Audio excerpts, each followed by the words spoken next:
RMC, #Mania. Sur Facebook, Charles Magnien, 5 hommes revendaient du carburant volé, 5 franciliens qui ont été interpellés en début de semaine et mis en examen pour vol en bande organisée. Oui, ces 5 hommes avaient une technique bien rodée. Grâce à des télécommandes, des boîtiers électroniques, ils parvenaient à déverrouiller les pompes des petites stations-service Total.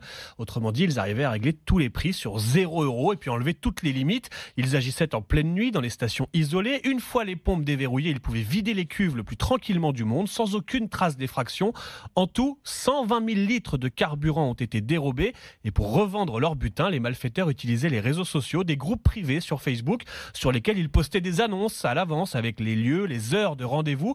Pour des automobilistes qui se ruaient pour faire le plein à un prix défiant toute concurrence, il a fallu près d'1 an aux enquêteurs pour identifier ces 5 hommes qui ont pillé plus d'une centaine de stations-service pour un préjudice estimé à 150 000 €. Une vidéo du pape refusant les baisers des fidèles devient virale sur les réseaux sociaux. Image tournée lundi à Lorette, dans le centre de l'Italie. On y voit les fidèles qui viennent saluer le pape François et qui tentent d'embrasser sa main et son anneau papal, mais le pape retire ostensiblement sa main à chaque fois.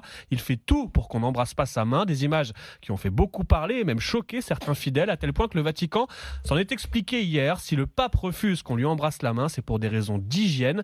Pas pour lui, mais pour éviter la contagion quand il y a de longues files de personnes, a expliqué un de ses porte-paroles, qui rappelle au passage que les génuflexions sont déconseillées car le pape François ne les apprécie pas. Bien, il est 7h.